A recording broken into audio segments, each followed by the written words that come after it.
बाड़मेर जैसलमेर सहित पूरे देश के जो लोकसभा चुनाव के नतीजे 4 तारीख को आए थे और उमेदवार बेनीवाल जो कि कांग्रेस के प्रत्याशी थे वो सांसद बन गए थे। उसके बाद लगातार आप देखिए 3-4 दिन तक उमेदवार बेनीवाल है वो लगातार बाड़मेर के अंदर, उनका बाड़मेर बालोतरा के अंदर जबरदस्त तरीके से जगह जगह स्वागत हुआ। कहीं देव दर्शन यात्रा थी, जबरदस्त तरीके से आप देखिए उनके स्वागत के अंदर वीडियो आए। लेकिन अब जो मैं आपको एक तस्वीर बताने वाला हूं, ये तस्वीर आज कुछ देर पहले दिल्ली से आई है। तस्वीर आप देखिए जो कि बायतू के विधायक हरीश चौधरी है, उन्होंने पोस्ट की है। उसमें उमेदवार बेनीवाल आप देखिए दिल्ली पहुंचे हैं, पहली बार सांसद बनने के बाद में दिल्ली पहुंचे। उनके साथ में हरीश चौधरी मौजूद है और हरीश चौधरी ने बकायदा जो तस्वीर है वो ट्वीट करते हुए लिखा है कि उमेदवार बेनीवाल जी थार की अपनायत और उम्मीद को लेकर दिल्ली पहुंचे हैं। आप देखिए लगातार उमेदवार बेनीवाल, आप देखिए इससे पहले दिल्ली पुलिस के अंदर भी उनका एक बड़ा इत्तेफाक है। लगातार हम जब भी उमेदवार बेनीवाल का इंटरव्यू करते थे तो उमेदवार जी कहते थे कि शायद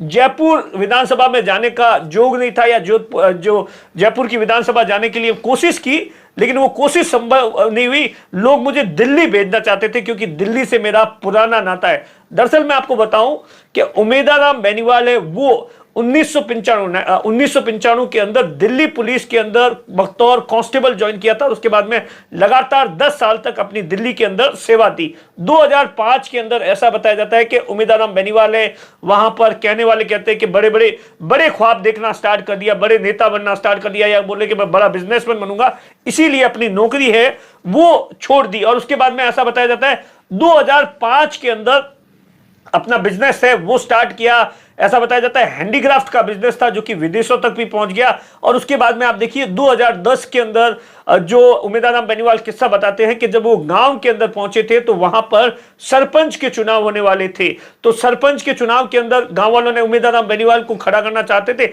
लेकिन वहां की जो सीट थी वो महिला के लिए रिजर्व हो गई। तो उसके बाद ऐसा बताया जाता है कि उमेदवार बेनीवाल की जो वाइफ है पुष्पा देवी है, उन्हें गांव वालों ने खड़ा किया और पहली बार के अंदर सरपंच बना दिया। और उसके बाद तो आप देखिए लगातार उमेदवार बेनीवाल का राजनीति के अंदर थोड़ा चस्का भी हो गया और वहां पर ऐसा बताया जाता है कंस्ट्रक्शन का काम है वो स्टार्ट कर दिया।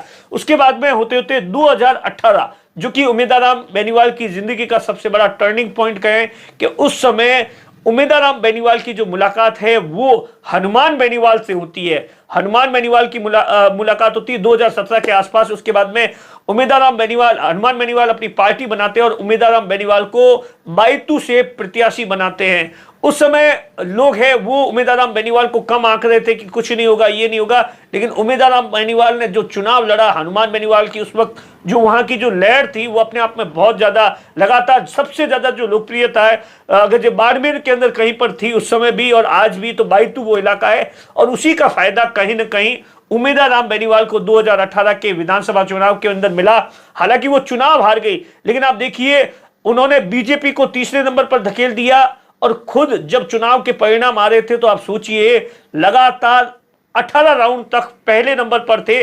आखिर के राउंड के अंदर उमेदवार बेनीवाल वो पिछड़ गए और हरीश चौधरी वहां से चुनाव जीत गए। उसके बाद आप देखिए उमेदवार बेनीवाल है लगातार पिछले 5-7 सालों से संघर्ष कर रहे थे। जब जिला परिषद की बारी आई तो उमेदवार बेनीवाल ने वहीं से आप देखिए जिला परिषद का चुनाव लड़ा और जिला परिषद का पहला चुनाव, अपनी जिंदगी का पहला चुनाव है वो बतौर जिला परिषद के सदस्य चुना। और उसके बाद लगातार जब भी जिला परिषद की बैठक होती थी तो अपने इलाके के मुद्दे उठाते थे और इसके साथ बायतू के आसपास के जितने भी मुद्दे होते थे वो लगातार उमेदवार बेनीवाल है वो उठाते रहते थे।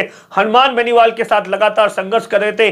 कई बार आंदोलनों के अंदर देखा गया, चाहे जयपुर के अंदर, जोधपुर के अंदर, बाड़मेर के अंदर उमेदवार बेनीवाल। फिर 2023 आया, 2023 में एक बार फिर से उमेदवार बेनीवाल ने अपना भाग्य आजमाया, फिर आरएलपी से टिकट मिला, फिर बायतू के अंदर।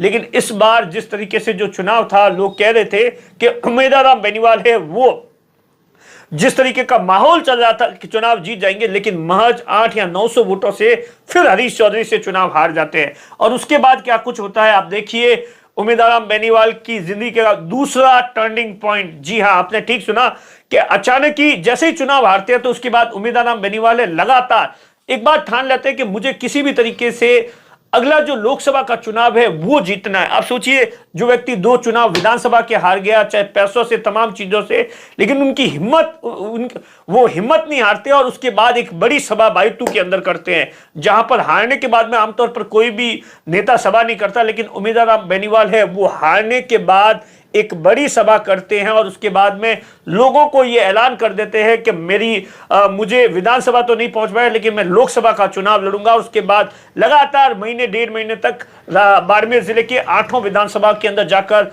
उनका जो कार्यकर्ताओं का जो आरएलपी का जो नेटवर्क था, उन तमाम लोगों से मुलाकात करते, उस इलाके में जाते और एक ऐसा माहौल बन जाता है कि उम्मीदवार बेनीवाल है वो लोकसभा का चुनाव लड़ेंगे।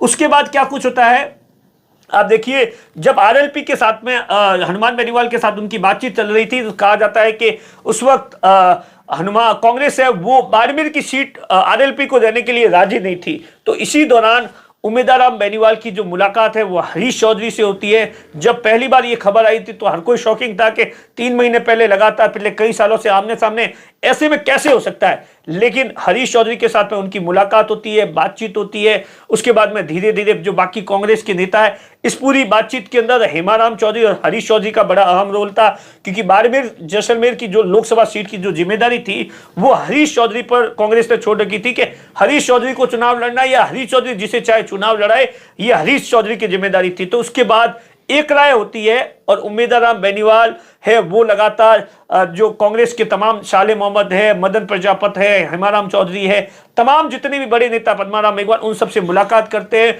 उन सबको अपनी भावना बताते हैं और उसके बाद फाइनली जयपुर के अंदर उम्मीदवार बेनीवाल की ज्वाइनिंग हो जाती है। और उसके बाद लोकसभा का जो चुनाव होता है, अशोक गहलोत से लेकर डोटासरा, सचिन पायलट सभी उनके नामांकन में आते हैं और चुनाव जिस तरीके से लड़ा गया, हरीश चौधरी, हेमाराम चौधरी और उम्मीदवार बेनीवाल, ये तीनों नेताओं ने एकजुट होकर, पूरी कांग्रेस एकजुट हुई और फाइनली जब 4 जून का रिजल्ट आता है तो आप देखिए उम्मीदवार बेनीवाल है वो चुनाव है वो 1,18,000 से जीत जाते हैं और आखिरकार अपना जो एक सपना था वो साकार कर देते हैं। और आज ही के दिन आप देखिए, ऐसा बताया जाता है कल रात को जोधपुर पहुंचे थे, जहां पर जबरदस्त तरीके से उनका जो जोधपुर का निवास है वहां पर उनका जबरदस्त तरीके से स्वागत किया गया। कल पूरे दिन कल है दोपहर के समय सचिन पायलट के साथ में थे, उससे पहले बालोतरा के अंदर थे, उससे पहले चौहटन के अंदर अगले दिन थे और कल शाम को जोधपुर के अंदर स्वागत किया गया। और आज हरीश चौधरी के साथ में उम्मीदवार बेनीवाल सुबह 10-11 बजे दिल्ली के लिए रवाना हुए थे और जैसे ही दिल्ली के अंदर उतरे